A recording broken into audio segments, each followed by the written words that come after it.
কুয়োর আধারে পড়ে আছে রাম, আর্তনাদ তার শুনো। পাশে এসে শ্যাম দাঁড়ালো তখন, দেখিনি তো আগে কোনো। শ্যাম শুধালো, কি চাই তোমার, কি দিলে মিটবে দায়? রাম বলে, কিছু অর্থ পেলেই শান্তি এ দেও পায়।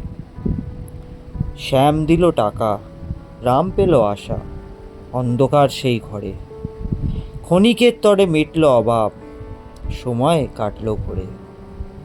আবার শ্যামের প্রশ্ন এলো, কি অভাব আছে বাকি? রাম বলে, খাবার ফুরিয়েছে বন্ধু, পেটেতে দিয়েছি ফাঁকি। খাবার এলো, বিনোদন এলো, এলো মেয়ের বিয়ের পণ, ছেলের শিক্ষা, ধর্মকর্ম, শ্যাম দিল আজীবন। সবই দিচ্ছে শ্যামের দুহাত, কুয়োর গভীর তলে। রাম ভাবছে, দেবদূত বুঝি এলো এই ধরাতলে। কিন্তু হায়, ওই কুয়োর গহ্বরে জীবন কি বাঁচা যায়? রাজনীতি আর শ্যামের মতন কেবলই ভুল বোঝায়। সে দেবে তোমায় বিনোদন আর দেবে দুমুঠো অন্ন, কিন্তু শিখিয়ে দেবে না কভু হতে হয় কিসে ধন্য। তারা চায় না তুমি কুয়োর বাইরে মুক্ত বাতাসে হাঁটো, তারা চায় তুমি অন্ধকূপে দাসত্বের ঘাম কাটো।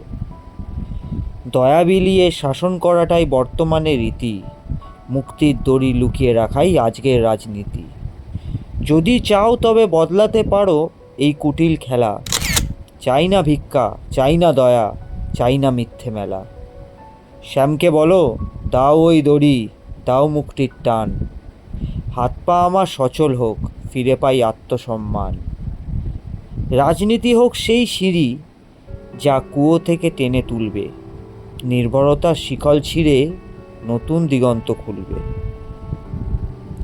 কুয়োর ভেতরে সাহায্য নয়, সাহায্য হোক বাইরে আসায়। মানুষ নিজেই নিজের ভাগ্য গড়বে আপন ভরসায়। হে রাজনীতি, আমাদের দাও স্বনির্ভরতার হাতিয়ার। কুয়োর তলার দান নয়, চাই খোলা আকাশের অধিকার।